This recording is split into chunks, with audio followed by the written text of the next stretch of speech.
Hello नमस्कार प्यारे साथियों। मैं सचिन चौधरी आपके अपने YouTube channel math bye Sachin sir में आपका स्वागत करता हूं।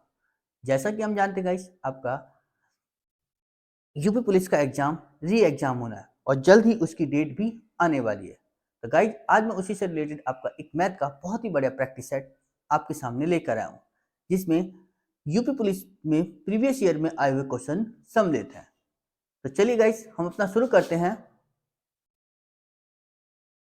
मैथ का एक बहुत ही बढ़िया प्रैक्टिस सेट। देखिए गाइस, क्या बताया पहले क्वेश्चन में हमसे कि 10 सेंटीमीटर त्रिज्या है, ठीक है। 10 सेंटीमीटर त्रिज्या वाला एक गोला जो है पिघलाया जाता है और 10 सेंटीमीटर ऊंचाई वाला एक शंकु बनाया जा रहा है पिघलाकर। तो शंकु का हमसे व्यास पूछा है। तो देखिए गाइस, क्या होता है कि जब एक वस्तु से दूसरी वस्तु बनाई जाती है तो क्या होता है, तो उनके आयतन क्या होते हैं, बराबर होते हैं, ठीक है ना। तो यानी मतलब हमारे पास क्या होगा कि गोला पिघलाया गया तो गोले का आयतन होगा वो बराबर होगा किसके, शंकु के आयतन के, शंकु का आयतन, ठीक है ना। तो गोले का आयतन कितना होता है, 4/3 पाई आर क्यूब, ठीक है। और जो शंकु का आयतन होता है वो कितना होता है, 1/3 पाई, ठीक है ना, R1 लिख दो इसको, R1² H, ठीक है ना, यही तो होता है।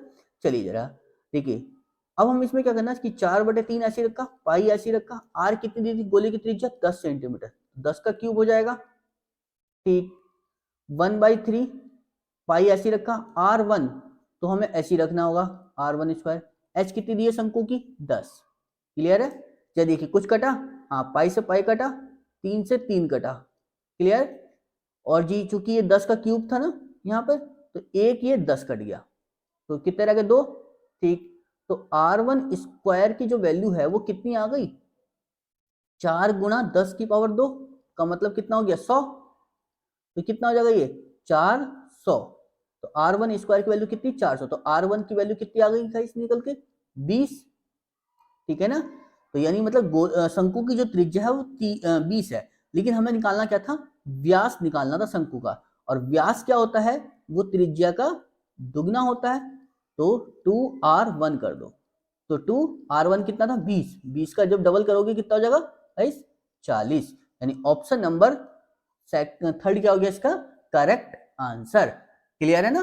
चलिए, बस आपको बस क्या है, यहाँ पर दो ये फॉर्मूले याद रखने थे। गोले का आयतन बराबर किसके होता है, शंकु के आयतन। क्यों, तो जब एक वस्तु से पिघलाकर जब दूसरी वस्तु बनाई जाए तो दोनों के वॉल्यूम क्या होते हैं, बराबर होते हैं। क्लियर है ना।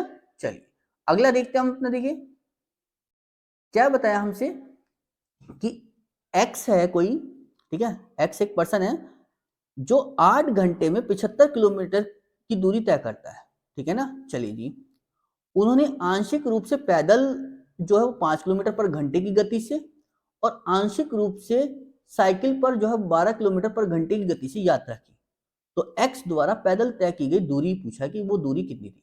तो जरा देखिएगा, एक चीज समझो, देखो पैदल तय की गई दूरी है, तो मैंने पैदल तय की गई दूरी मैंने मान ली 1 किलोमीटर जो है वो पैदल चला, और पैदल वो किस स्पीड से चला था, 5 की स्पीड से, ठीक है।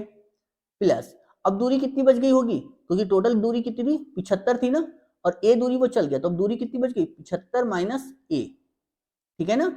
और वो कितनी स्पीड से जाएगा, वो 12 किलोमीटर की स्पीड से जाएगा साइकिल से, और टोटल टाइम कितना लगेगा मुझे, 8 घंटे का। क्लियर है।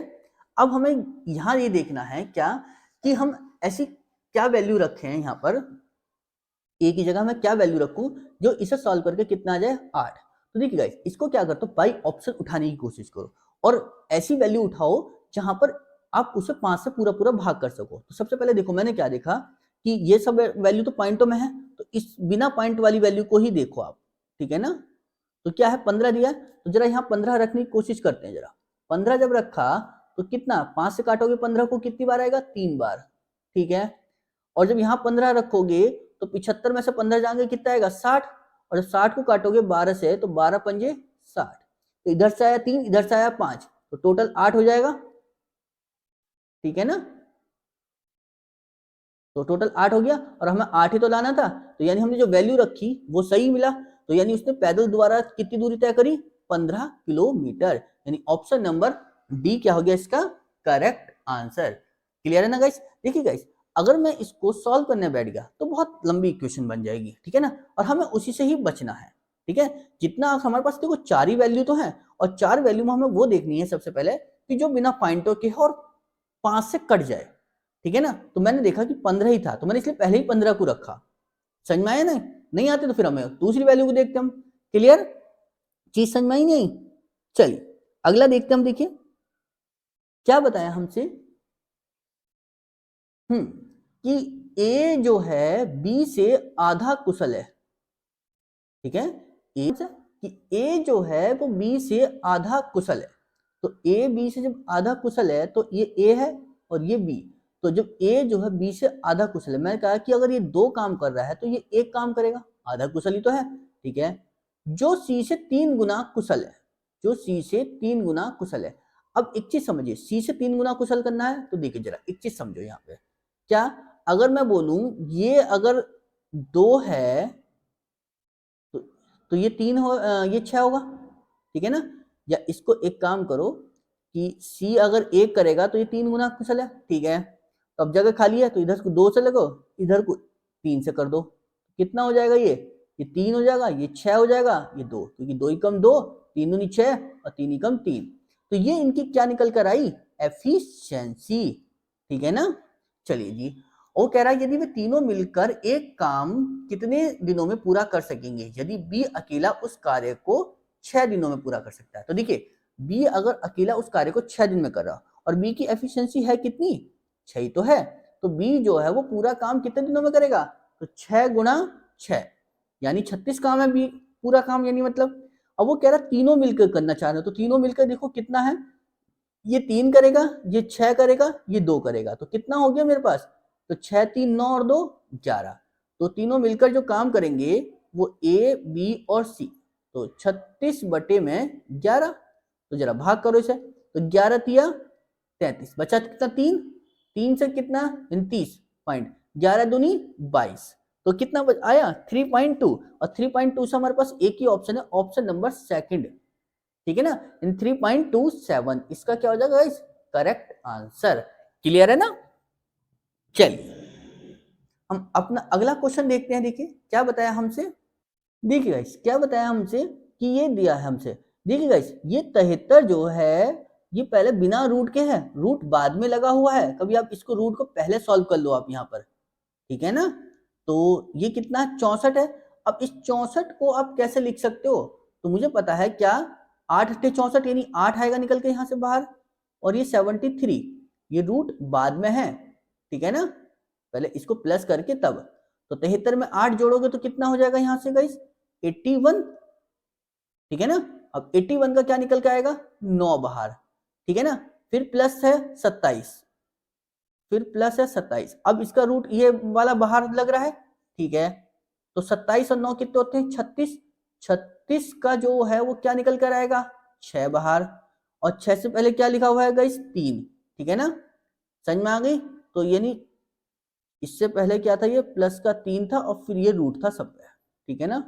तो ये प्लस के 3 करो और उसके बाद में रूट लगाओ, तो कितना हो गया? 6 3 9, और 9 का रूट बाहर क्या निकल कर आएगा? 3, यानी ऑप्शन नंबर थर्ड क्या हो गया इसका करेक्ट आंसर। क्लियर है ना? मतलब पीछे से सॉल्व करते हुए आना था, और इसका जो है ऑप्शन को आपको ध्यान दे, मतलब इसका जो ब्रैकेट था इसको ध्यान करके चलना था। क्लियर है ना? चलिए अगला देखते हैं हम। देखिए क्या बताया हमसे, चलिए देखिए क्या बताया हमसे कि वह छोटी से छोटी, ठीक है ना, वह छोटी से छोटी संख्या ज्ञात करें जिसके द्वारा 1200 को एक पूर्ण वर्ग बनाने के लिए गुणा किया जाना है, ठीक है ना। तो 1200 को बनाने के लिए देखो 1200 को एक पूर्ण वर्ग बनाना है और गुणा करनी है। तो देखिए गाइस हम जानते हैं 1200 को पूर्ण वर्ग बनाना तो कैसे करेंगे, हम जानते हैं देखिए 1200 को मैंने लिखा क्या, 1200 को मैं क्या लिख सकता हूं?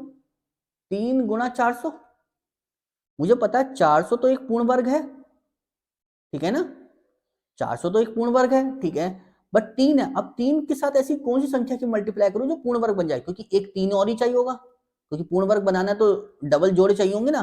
तो बस तो क्या करो, हमने एक 3 और ले लिया, 3 गुणा 3 करा, और गुणा इसका तो 20 गुणा 20 हो जाएगा ये, ठीक है। इसका तो पूर्ण वर्ग बन गया, इसको पूर्ण वर्ग बनाने के लिए मैंने एक 3 और लिया, तो कितने से गुणा करी फिर मैंने, 3 से गुणा करी, यानी ऑप्शन कौन सा मिला, ऑप्शन नंबर सेकंड क्या हो गया इसका करेक्ट आंसर। क्लियर है ना गाइस। चलिए अगला देखते हम, देखिए क्या बताया हमसे कि निम्नलिखित में से कौन सा जो है न्यूनतम, ठीक है ना, ठीक है, निम्नलिखित में से कौन सा न्यूनतम दो पूर्णांकों का योग जो है, दो पूर्णांकों का योग है जिसका गुणनफल क्या हो 64 हो, ठीक है ना, मतलब निम्नलिखित में कौन सा जो है न्यूनतम दो पूर्णांकों का योग जिसका गुणनफल करोगे तो क्या होगा, वो 64 होगा, ठीक है ना। दो पूर्णांकों का योग जिसका आप क्या करो, गुणनफल क्या है 64, और देखो 64 किसके पहाड़े में आ रहा है, न्यूनतम चाहिए होगा, तो कम से कम देखो, अगर मैं 64 यहाँ पर दो, तो ये 8 है, बट 8 तो एक सिंगल डिजिट है, तो 16 ही आ गया, ठीक है ना, समझ में आई। तो 16 जो है वो 64 का गुणनफल ही तो है, तो यानी कौन सा बन जाएगा ये 16 ही तो 64 का गुणनफल हो गया, 16 को जब 4 से गुणा करोगे 64 बन जाएगा, बन गया, यानी कौन सा ऑप्शन आ गया मेरे पास, ऑप्शन नंबर डी, ठीक है ना, जिसका गुणनफल क्या है 64 है। क्लियर है गाइस। चलिए अगला देखते हम, देखिए क्या बताया हमसे कि एक वस्तु है जो 2500 रुपए में खरीदी गई है, चलो जी मान लिया, दुकानदार इसकी जो है अंकित कीमत पर 12% की छूट की अनुमति देता है, ठीक है, और फिर भी वो 10% का लाभ प्राप्त करता है, तो वस्तु की अंकित मूल्य ज्ञात करना कि अंकित लिखो गाइस। क्या है, मैं 2500 रुपए की खरीद के लाया, अब मुझे इसको बेचना है प्रॉफिट पर, तो 10% के लाभ पर बेच रहा हूं, तो 10% का लाभ मतलब कितने की बेचूंगा मैं, 110 की, 110 के हिसाब से कितने की बेच दी मैंने ये, तो कितने की बिक गई है, 0, 25 इंटू 11 275, यानी 2750 रुपए की बेचूंगा, और ये सब 2750 रुपए की मैंने बेची है, ये छूट के साथ बेची थी, और कितनी छूट थी मेरे पास 12% की, 12% का छूट का मतलब जानते हो गाइस कितना होता है 88%, यानी मैंने सेल करा कितना 88%, तो इसका एमआरपी बताओ, ठीक है ना, तो 1% की वैल्यू कितनी आ गई 2750 बटे में 88, और मल्टीप्लाई कर दोगे यहाँ से 100 से, तो यहाँ से इसका एमआरपी निकल कर आ जाएगी, जरा देखते हैं तो कितना आएगा 11 अट्ठे 88, 11 से काटेंगे तो 11 दूनी 22 और 11 पंजे 55। क्लियर है ना गाइस। चलिए 250 आ गया, अब जरा इसे 4 से काट लो, 4 से काटेंगे तो कितना आएगा ये 4 दूनी 8, 4 से काटेंगे तो 25 आएगा, ठीक है ना, और फिर इसे 2 से काटेंगे तो 2 ही कम 2, और 250 को कितना आ जाएगा ये 125। अब हमें क्या करना है कि 125 की गुणा करनी है किससे गाइस 25 से, तो कितना आ जाएगा 25 25 625 और 2500, तो कितना आ गया गाइस 3125। क्लियर है ना, यानी ऑप्शन नंबर कौन सा बन गया मेरे पास, ऑप्शन नंबर ए क्या हो गया इसका करेक्ट आंसर। क्लियर है ना। चलिए बस कैलकुलेशन को थोड़ा सा शॉर्ट में करने की कोशिश करो, ज्यादा हाई लेवल नहीं करना, ठीक है ना। चलिए अगला देखते हम, देखिए क्या बताया हमसे, कपड़े का एक टुकड़ा है जो कि 600 रुपए में खरीदा गया। चलो जी मान लिया हमने कि कपड़े का एक टुकड़ा 600 रुपए में खरीद लिया, ठीक, सिलाई शुल्क के रूप में 40 रुपए देने के बाद 12.5% का लाभ पाना है, तो इसे किस कीमत पर बेचना चाहिए। देखिएगा जरा, मैंने कहा कि 600 रुपए का मैं खरीद के लाया, 40 रुपए मैंने सिलवाने वाले को दे दिए, तो कितने रुपए का पड़ गया मुझे वो 640 का। अब ये 640 रुपए का तो मेरे लिए खरीद पड़ गई, क्योंकि 600 रुपए का मैंने खरीदा, 40 रुपए सिलवाने के लिए दे दिए, तो 640 रुपए लग गए मेरे। अब मुझको इसे 12.5% के लाभ पर बेचना है, तो 12.5% का लाभ मतलब कितना हो गया 112.5 बटे में 100, पॉइंट हटेगा एक जीरो बढ़ा लो, जरा इसे काटते हम, कितना काटेंगे 25 से, 25 चौका 100 और 25 पंजे 125 45, और 25 चौका 100 40 आ जाएगा, ठीक है, जीरो से जीरो खत्म, और ये 4 से काटा मैंने इसे तो ये 16 आ गया, ठीक है ना। तो अब इस 16 की गुणा किससे कर लो गाइस 45 से, तो कितना हो गया 9 अट्ठे 72, यानी 720 रुपए आ गए, ठीक है, यानी इसको मुझे कितने की बेचनी पड़ेगी 720 रुपए की बेचनी पड़ेगी। क्लियर है ना गाइस, समझ में आ गया इतना चीज नहीं आया। चलिए क्लियर है, यानी ऑप्शन नंबर डी क्या आ गया इसका करेक्ट आंसर। मतलब तो देखिए वो 600 रुपए में खरीद के लाया था, 40 रुपए का उसने प्रॉफिट कमाया, ठीक है ना, मतलब 40 रुपए उसने छिलने वाले के दे दिए, तो उसके लिए वो खरीद जो पड़ गई वो 640 रुपए की पड़ गई। बस उसको बाद में कह रहा था कि 12.5% का लाभ है, तो 12.5% का मतलब 112 पॉइंट, मतलब 100 में जोड़ के रख दिया हमने, तो 112.5 की मल्टीप्लाई कर दी कितना 640 से, कितना आया फिर वो 720, यानी उसको 720 रुपए में बेचना पड़ेगा ताकि उसको 12.5% का प्रॉफिट हो जाए। क्लियर है? चलिए हम अपना अगला देखते हैं क्वेश्चन हमसे कि 4:9 के अनुपात में ए और बी के बीच 39 कैंडल वितरित की जानी है, ठीक है ना। तो बी को ए से कितनी अधिक कैंडल मिली, हमने ये पूछा गया। तो देखिए जरा क्या बताया हमसे, ठीक है। तो कितनी कैंडियां हैं, देखो हमारे पास ए और बी के बीच में कितनी है, 4:9 के अनुपात में है, ठीक है। तो टोटल कितनी है हमारे पास 39। क्लियर? तो जरा पहले देखो कि ए बी को जो है ए से कितनी अधिक मिली, बी को कितनी मिल रही है ज्यादा, ए से 5 ही तो ज्यादा मिल रही है, ठीक है। तो बी माइनस ए कर दिया, तो 5 ही तो ज्यादा मिली, ठीक है। टोटल कितनी हो रही है 13, मल्टीप्लाई कर दी गाइस कितने से 39 से, तो जरा करिए 13 कम 13, 13 तिया 39, 3 आ गया, और 3 की जब मल्टीप्लाई करी 5 से तो कितना हो गया कितना है गाइस 5 तिया 15, तो 15 कैंडी जो है ज्यादा मिली किसको, बी को, किससे, ए से। बस आपको कुछ नहीं करना, तो यहाँ पर क्या है बी और ए के बीच में, उसने तो बोला था कि बी को कितनी ज्यादा मिल रही, तो बी को मैंने देखा कि इसको तो 4 मिल रही थी, इसको जो है 9 मिल रही थी, तो इसको मैंने देख लिया कि कितनी ज्यादा मिल रही, तो इसको जो है 5 ज्यादा मिली, ठीक है ना। और किससे ज्यादा मिल गई, टोटल कितनी थी 9 और 4 13। क्लियर है ना? देख गए क्या बताया मेरे से इसमें कि दो संख्याएं दी हैं, ठीक है, दो संख्याओं का जो मैसे है और लेस है क्रम से कितना दिया है 2 और 60 है। तो हम जानते हैं क्या कि पहली संख्या गुणा दूसरी संख्या बराबर क्या होता है, लेस है गुणा मैस है, यही तो पढ़ के आते हम, ठीक है। तो लेस है कितना दिया था इसका 60 और मैस है कितना दिया है 2। क्लियर? चलिए जी, यानी पहली संख्या और ये दूसरी संख्या दोनों की जो संख्या का गुणा होगा वो कितना होगा 60 × 2 यानी 120 होगा, ठीक है। वो कह रहा था आगे कि जो पहली संख्या उनमें से जो एक संख्या है वो दूसरे से कितनी है 14 अधिक है, तो a माइनस बी की वैल्यू है वो कितनी आएगी 14 आएगी, ठीक है ना। चलिए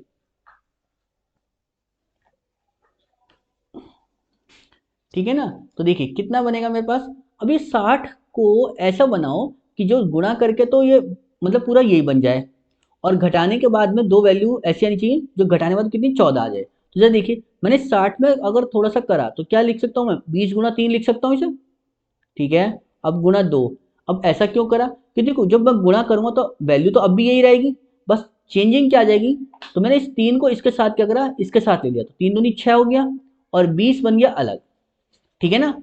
तो मैंने जब देखा तो पहली संख्या तो मैंने 20 मान ली, दूसरी संख्या क्या मान ली 6, तो 20 में से 6 गए 14, ठीक है, और 20 छक्का 120 यानी ये भी आ गई, तो बन गई वैल्यू सेटिस्फाई हो गई। तो हमसे क्या पूछा था इसने कि छोटी संख्या क्या है, तो छोटी संख्या क्या बनेगी मेरे पास 6 ही तो बनी, तो यानी ऑप्शन नंबर सी क्या हो गया इसका करेक्ट आंसर। क्लियर है ना? चलिए, मतलब इसमें करना कुछ नहीं था, बस सिर्फ आपको दो वैल्यू ऐसी ढूंढनी थी जिनको गुणा करो तो वो 60 × 2 बना दे, और घटाने के बाद में कितना आ जाए 14 आ जाए। क्लियर है ना? चलिए हम अपना अगला देखते हैं, देखिए क्या बताया हमसे, देखिए गाइस क्या बताया मेरे से कि x अपॉन वाई की जो वैल्यू है वो कितनी है 4/5 है, और दूसरी क्या दी है कि 7x प्लस 6y बराबर कितना दिया है 29। तो हमसे क्या पूछा है y का मान ज्ञात करना है। अब देखिए जरा y का मान कैसे ज्ञात करेंगे हम जानते हैं क्या कि x अपॉन वाई की जो वैल्यू है वो कितनी है 4/5, ठीक है। अगर मुझे यहाँ से क्योंकि मुझे y का मान निकालना तो x को गायब करना पड़ेगा, तो x को गायब करूंगा तो मैं यहाँ से y की वैल्यू निकालूं, तो y की वैल्यू कितनी आ जाएगी यहाँ से निकल के 5 इधर और 4 इधर, तो 5/4x, सॉरी y को गायब कर x को गायब करना ना, तो y को हटाओ, ठीक है ना। तो कितना आएगा, x की वैल्यू कितनी आ जाएगी, 4/5y, ठीक है ना, ये बन जाएगी। ठीक है, दूसरी क्या दी थी हमें पास कि 7x प्लस के 6y बराबर 29। ठीक है, अब चूंकि मुझे x को गायब करना था तो x की जगह मैं क्या रख दूं, 4/5y। देखिए क्या बनेगा, 7 × 4/5y प्लस 6y बराबर है 29 के। ठीक है, जरा इसे सॉल्व करा तो कितना हो गया, ये 28y/5 प्लस के 6y बराबर 29। जरा देखते हैं, अब इसको 5 की गुणा इधर करके इसके साथ जोड़ दूं तो 5×6 = 30, यानी 28y प्लस के 30y/5 बराबर है 29। तो जरा कितना बनेगा, 28 और 30 कितने हो गए, 58y/5 बराबर है 29 के। तो 29 ही कम 29, 29 दूनी 58, 2 आ गया। यहां से जब मैं y की वैल्यू निकालूंगा तो कितना आएगा, 5 इधर और 2 इधर बटे में, तो 5/2, 5/2 का मतलब कितना होगी गाइस, 2.5, यानी y की वैल्यू कितनी निकल कर आई, 2.5, यानी ऑप्शन नंबर ए क्या हो गया इसका करेक्ट आंसर। क्लियर है ना गाइस। चलिए अगला क्वेश्चन देखते हम, देखिए क्या बताया हमसे कि 4% प्रतिवर्ष की जो है साधारण ब्याज की प्रणाली के तहत कितने वर्ष में 1500 रुपए जो है वो दुगने हो जाएंगे। तो देखिए साधारण ब्याज की बात कर रहा है, तो साधारण ब्याज में जो है n गुना जो होता है वो कैसे होता है कि SI में कैसे होता है गाइस कि n-1 गुणा कितना हो जाएगा ये आपका 100 अपॉन में T या R, मतलब समय देगा तो रेट पूछ लेगा और रेट देगा तो समय पूछ लेगा, मतलब दो में से कोई एक चीज देगा और एक चीज आपसे पूछ लेगा। हमें क्या दिया है, रेट दिया है, समय पूछ लिया है, तो जरा निकालते हम कितना करना है, दुगना ही तो करना है, तो 2 - 1 × 100 अपॉन में कितना रख दिया 4, तो यहाँ से हम समय तो निकालेंगे। ठीक है, तो कितना आएगा, 4 से काटेंगे 100 को कितना आएगा 25 बार। अब चूंकि दो में से एक गया एक, तो कितना आ गया कुल मिला के 25 वर्ष। ठीक है ना, यानी समय कितना हो जाएगा धनराशि को दुगना होने में 25 वर्ष, यानी ऑप्शन नंबर सी क्या हो गया इसका करेक्ट आंसर। देखिए मतलब क्या था कि 1500 रुपए थे जो कि 4% के हिसाब से थे, दुगना होने में कितना टाइम लगा हो सर, 25 वर्ष लग गए। ठीक है ना, चलिए अगला देखते हैं हम, देखिए क्या बताया हमसे कि बी और सी एक काम को क्रम से कितने दिनों में कर रहे हैं, 40 दिनों में। कि बी और सी कितने दिनों में, 40 दिनों में, तो बी प्लस सी की वैल्यू कितनी है 40, क्योंकि ए बी और सी जो है वो कितने दिन में निपटा रहे हैं काम को, 20 दिनों में। ठीक है, तो 40 और 20 का एलसीएम कितना आएगा गाइस मेरे पास, 40, एलसीएम कितना आया 40, तो 40 ही कम 40 और 20 दूनी 40, मतलब बी और सी मिलकर तो कर रहे हैं एक। ठीक है ना, जबकि ए बी सी मिलकर कर रहे हैं दो, तो ये ए कितना कर रहा होगा फिर काम, ए कर रहा होगा। तो हमसे अब आगे ये तो पूछा कि ए अकेला जो है वो काम को कितने दिनों में करेगा, तो ए कितने दिनों में करेगा, ए जो है वो 40 काम था और एक दिन में एक करता तो कितने दिन में करेगा 40 दिनों में। ठीक है ना, तो यानी 40 दिनों में, यानी ऑप्शन नंबर डी क्या हो गया इसका करेक्ट आंसर। क्लियर है ना गाइस।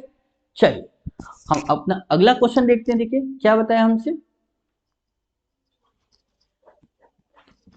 कि एक पंसारी है जिसकी 4 महीने की जो 4 महीने में क्रम से वो कितने रुपए का कितने कितने रुपए का सामान बेच रहा है, कि एक जगह 2000 रुपए का, फिर 2500 रुपए का, फिर 3250 रुपए का, फिर 4250 रुपए की बिक्री होती है। ठीक है, उसकी औसत बिक्री कितनी है 3500 रुपए है। तो ये हमसे पूछ रहा है कि 5वें महीने में उसने कितने रुपए की बिक्री की, ठीक है, जिससे जो औसत उसका 3500 रुपए आ गया। तो हम देखिए क्या है कि पहले साल तो उसने 2000 रुपए कमाए, दूसरे साल उसने 2500 रुपए कमाए, तीसरे साल 3250 रुपए, मतलब तीसरे महीने इतने रुपए का सामान बेचा, फिर चौथे महीने 4250 रुपए का बेचा। तो कितने रुपए का सामान बेच दिया उसने? 0, 5 और 5 10। देखिए कितना बना मेरे पास कि 5 और 2 7, 2 9 और 1 10 का 0 हासिल 1। ठीक है, 2 और 2 4 और 3 7 और 4 11 और 1 12, 12,000 रुपए का सामान बेच लिया। मैंने बोला कि 5वें महीने उसने x रुपए का सामान बेचा। ठीक है, तो जिससे उसकी औसत थी वो कितनी हो गई? 3500 रुपए। चूंकि ये कितने एक महीने की नहीं, 5 महीने की, तो 3500 को गुणा 5 से कर लिया क्योंकि औसत ही तो था, तो औसत की गुणा संख्या से करी तो 5 महीने। ठीक है, तो टोटल कितने रुपए का सामान बेचा उसने 5 महीने में? 17,500 रुपए का, जिसमें उसने 4 महीने में कितने रुपए का बेच दिया? 12,000 रुपए का। ठीक है, तो बस 5वें महीने का निकाल दो। तो क्या करोगे? 17,500 में से माइनस कर दो किसे? 12,000 को, तो कितना आ गया सामान?